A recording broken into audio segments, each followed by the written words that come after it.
May 1940, on the placid banks of the River Meuse, French soldiers scan the horizon, a sense of uneasy calm hanging in the air. They are confident, protected by the dense Ardennes forest, a natural fortress no modern army could possibly penetrate. Or so they believed. Suddenly, a sound begins to build, a low, guttural drone that soon becomes a terrifying roar. Out of the sky, Stuka dive bombers scream downwards, their Jericho trumpet sirens wailing like banshees. This isn't just an attack. It's a psychological assault, a symphony of terror designed to shatter the will to fight. This is the story of how an army considered the world's finest was brought to its knees in just 6 weeks. The Maginot Line, a name synonymous with fortress.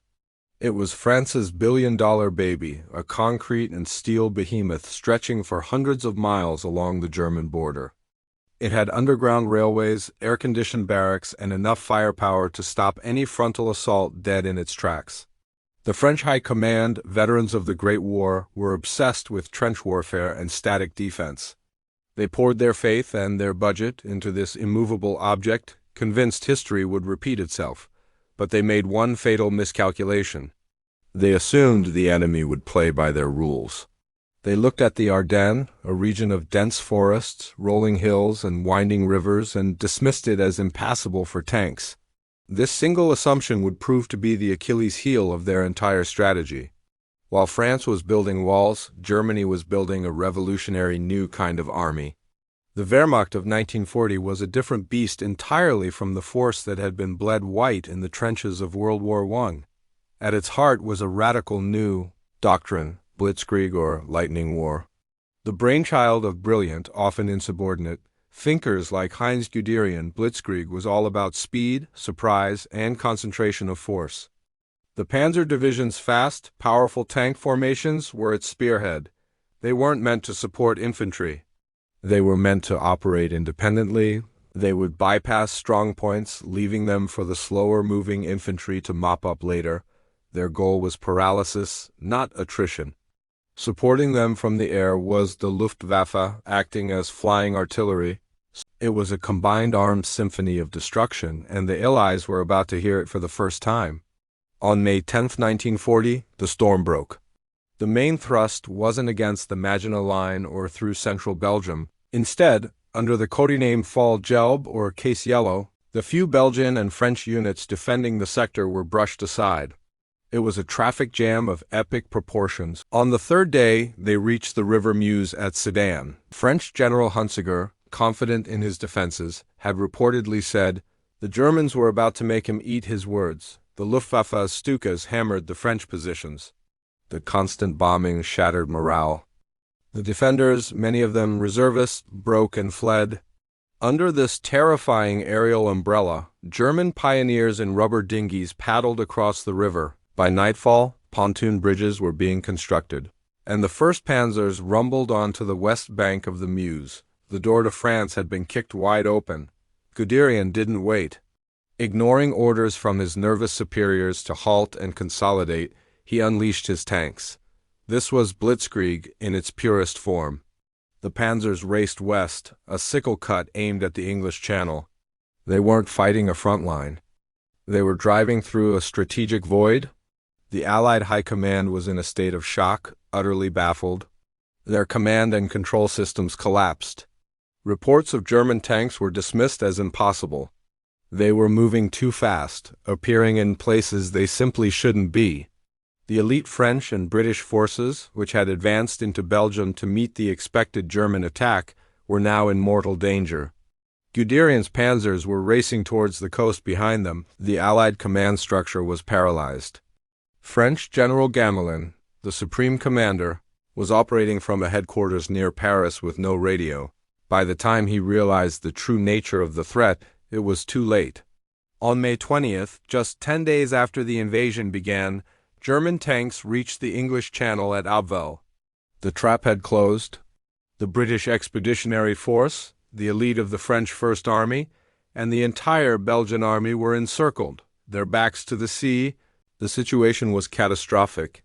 In London, the new Prime Minister, Winston Churchill, on May 24th, with German tanks just miles from Dunkirk and the trap about to be sprung shut, An order came down directly from Hitler: halt. To this day, historians debate why. Was it Graine's boast that his Luftwaffe could finish the job alone? Was Hitler preserving his tanks for the final conquest of France? Or was it a misguided political gesture? Whatever the reason, this halt order gave the Allies a crucial, almost miraculous 48-hour window, a lifeline. Operation Dynamo was born. It was a plan of desperation, not for victory but for survival. The initial goal was to rescue perhaps 45,000 men over 2 days, but what unfolded was a legend. While the Royal Navy's destroyers and transports braved bombs and mines to ferry troops from Dunkirk's harbor, a call went out across the English coast. Soon a flotilla of little ships set sail: fishing boats, yachts, lifeboats, paddle steamers, anything that could float. Manned by civilian volunteers, these small vessels sailed into a war zone. They navigated treacherous waters under constant air attack, shuttling soldiers from the beaches to the larger ships waiting offshore. The beaches of Dunkirk were a vision of hell. Long lines of men snaked into the water. The sky was black with smoke from burning oil tanks. But amidst the chaos, there was order, discipline, and an unbreakable spirit. The Royal Air Force flew continuous sorties. They took heavy losses. On the ground, a heroic rearguard of French and British troops fought a desperate holding action. When Operation Dynamo finally ended on June 4th, the numbers were staggering. Instead of 45,000, a total of 338,226 Allied soldiers had been rescued from the jaws of the German army. It was a colossal military disaster. The men brought home were exhausted and had left all their heavy equipment behind, but they were Britain's only experienced soldiers. They were the seed from which future victory would grow. With the British gone, the fate of France was sealed.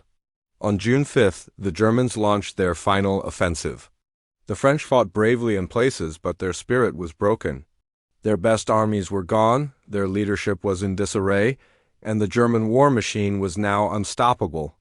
On June 14th, German troops marched into an undefended Paris. The city was declared an open city to spare it from destruction.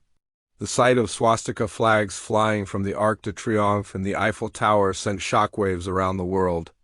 On June 22, 1940, in the very same railway carriage in the Compiègne forest, where Germany had signed the armistice ending World War I, France surrendered. In just 6 weeks, the mighty French army had been utterly vanquished. The fall of France was more than a military victory for Germany. It was a psychological earthquake. It validated the power of Blitzkrieg and cemented the myth of Wehrmacht invincibility.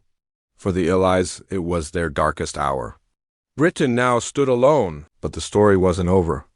The evacuation at Dunkirk, a consequence of total defeat, became a symbol of resilience.